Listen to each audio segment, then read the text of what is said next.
नमस्कार, मी डॉक्टर हिरालाल पवार, हृदयरोगतज्ञ, नाशिक. कालच एक घटना घडली. माझ्या हॉस्पिटलला एक पेशंट रेफर झाला होता आणि जनरल प्रॅक्टिशनरनी माझ्याकडे पहिले ईसीजी पाठवला होता आणि त्या ईसीजी मध्ये त्याला एक मेजर हार्ट अटॅक आलेला होता आणि तो हार्डली एक 3-4 किलोमीटर माझ्या हॉस्पिटलपासून असेल.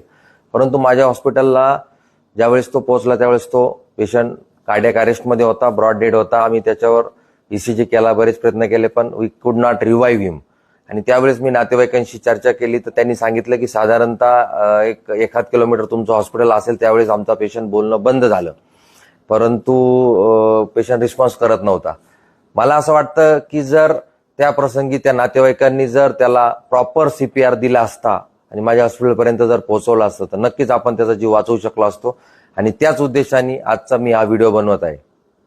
सडन कार्डियक अरेस्ट म्हणजे जो माणूस आधी नॉर्मल असतो आणि अचानक कोलॅप्स होतो, आणि अशा व्यक्तीला जर आपण योग्य प्रकारे योग्य गाईडलाईन प्रमाणे जर सीपीआर दिला तर नक्कीच आपण त्याचा जीव वाचवण्यात यशस्वी होऊ शकतो.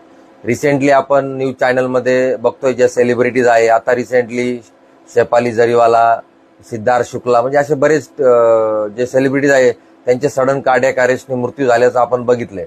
तर त्यावेळेस आपण थोडंसं या बाबतीत जागरूक होतो. भारतामध्ये साधारणतः एका वर्षामध्ये 7 लाख लोकांना सडन कार्डियक अरेस्ट होतो आणि त्याच्यापैकी फक्त लेस दॅन 5% लोकांना योग्य प्रकारे सीपीआर मिळतो. तर मला असं वाटतं की सीपीआर हा कॉमन पब्लिकला माहीत झाला पाहिजे, कारण जे काही सडन कार्डियक अरेस्ट होतात त्याच्यातल्या 70% कार्डियक अरेस्ट या घरांमध्ये होतात, 20% पब्लिक प्लेसेसमध्ये होतात आणि फक्त 10% कार्डियक अरेस्ट या हॉस्पिटलमध्ये होतात. त्यामुळे कॉमन पब्लिकला सीपीआर हा आलाच पाहिजे योग्य प्रकारे आणि योग्य गाईडलाईननी.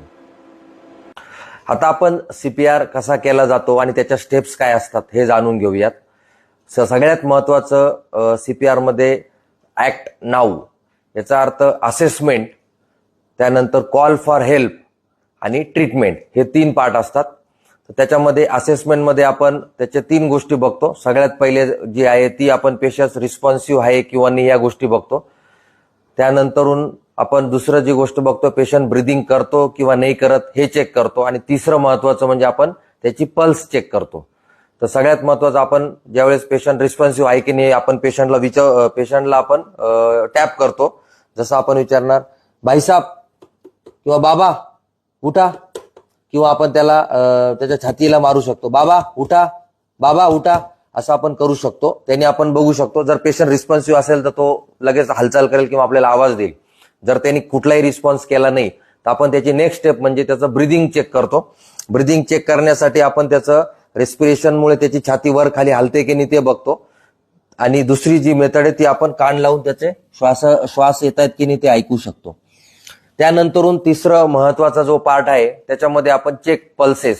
तर आपण त्याच्या पेरिफेरल पल्सेस चेक करू शकतो, ज्या रेडियल आर्टरीच्या पल्सेस असतात, किंवा बऱ्याच वेळेला बीपी लो झाल्यामुळे बऱ्याच वेळेला या पल्सेस इतक्या लागत नाही. अशा वेळेस आपण त्याच्या सेंट्रल पल्सेस, त्याच्यामध्ये कॅरोटिड, तर आपण ही जी इथली थायरॉइडची जागा असते त्याच्या बाजूला जर आपण 2 बोटं गेलो आणि तिथे जर आपण बोट ठेवलं तर आपल्याला तिथे पल्स लागते. आणि सिमिलरली इकडे राईट साईडला, तर याने आपण त्याची पल्स चेक करू शकतो. तर ह्या 3 गोष्टी चेक करणं अत्यंत महत्वाचं आहे आणि हे सगळं स्पीडली व्हायला हवं, त्याच्यात बिलकुल वेळ नको जायला. त्याच्यानंतरून जे दुसरं महत्वाचं जे हे आहे त्याच्यामध्ये आपल्याला कॉल फॉर हेल्प, म्हणजे मधल्या वेळामध्ये आपण जर आपल्या बाजूला जर पब्लिक प्लेसेसमध्ये जर ही घटना घडली असेल तर तिथे गर्दी असते. गर्दीमध्ये जर एखादा आपल्या ओळखीचा कोणी असेल, जसं एखादा कुणाल ओळखीचा, तर कुणाल पटकन अँब्युलन्सला बोलव असं आपण त्याला आवाज देऊ शकतो. किंवा एखादा कलरचा कोणी शर्ट घातला असेल, रेड शर्टवाले बाबा तुम्ही पटकन अँब्युलन्सला बोलवा, तसं आपण इन्स्ट्रक्शन देऊ शकतो.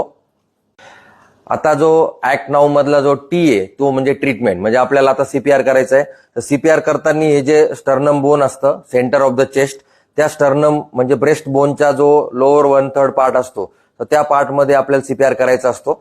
आपला जो राईट किंवा जो डॉमिनंट हँड आहे तो आपण व्हर्टिकली त्यावर प्लेस करतो. त्याच्यामध्ये आपण इंटरलॉक करतो लेफ्ट हँडचे फिंगर्स आणि साधारणतः 2 इंच डीप जाईल या प्रेशरने आपण त्याच्यावर कॉम्प्रेशन देतो. आणि हे जे कॉम्प्रेशनचं जी या प्रकारे आपण ते कॉम्प्रेशन देतो. हे एका मिनिटात साधारणतः 100 ते 120 कॉम्प्रेशन झाले पाहिजे, म्हणजे एका सेकंदाला 2 कॉम्प्रेशन. आणि हे कॉम्प्रेशन आपल्याला कंटिन्यू करायचे. या प्रकारे आपण ते कॉम्प्रेशन कंटिन्यू करायचे. आता या कॉम्प्रेशनमुळे काय होतं की ज्यावेळेस आपण कॉम्प्रेशन देतोय त्यावेळेस हार्टमधनं ब्लड पंप होतंय आणि पेशंटच्या ब्रेन, किडनी आणि वेगवेगळ्या अवयवाला रक्त भेटतं. आणि ज्यावेळेस आपण कॉम्प्रेशन रिलीज करतो त्यावेळेस त्याच्या पायाकडनं, हाताकडनं वगैरे सगळं ब्लड हार्टमध्ये रिफिल होते. आणि ह्या गोष्टींमुळे काय होतं की पेशंटचं न्यूरोलॉजी, किडनी वगैरे या सगळ्या ऑर्गन्सवर फंक्शनिंग राहतात, त्याला प्रॉब्लेम येत नाही. तर हे असं सीपीआर करताना आपल्याला साधारणतः 2 मिनिटानंतर आपण थकू शकतो. तर अशा वेळेस आपण हेल्प म्हणून ज्याला कोणाला सीपीआर येत असेल तर त्याची आपण मदत घेऊ शकतो आणि थोडी रेस्ट घेऊन आपण पुन्हा सीपीआर करू शकतो. आता तिसरं महत्वाची गोष्ट आहे की बऱ्याच वेळेला ब्रिदिंगचा पण एक कॉम्पोनंट असतो, त्यामुळे आपण 30 कॉम्प्रेशन नंतरून पेशंटला ब्रिदिंग देऊ शकतो. बऱ्याच वेळेला कोविड नंतरून बरेचसे इश्यूज झाले होते, त्यामुळे ब्रिदिंग जरी नाही केलं आपण किंवा तुम्हाला जर कम्फर्ट वाटत नसेल ब्रिदिंग द्यायला पेशंटला, आपण माउथ टू माउथ ब्रिदिंग देऊ शकतो या प्रकारचं. परंतु जर आपल्याला कम्फर्ट लेवल वाटत नसेल तर तुम्ही सीपीआर कंटिन्यू केलं तरी चालू शकतं. आणि सीपीआर कधीपर्यंत कंटिन्यू करायचं?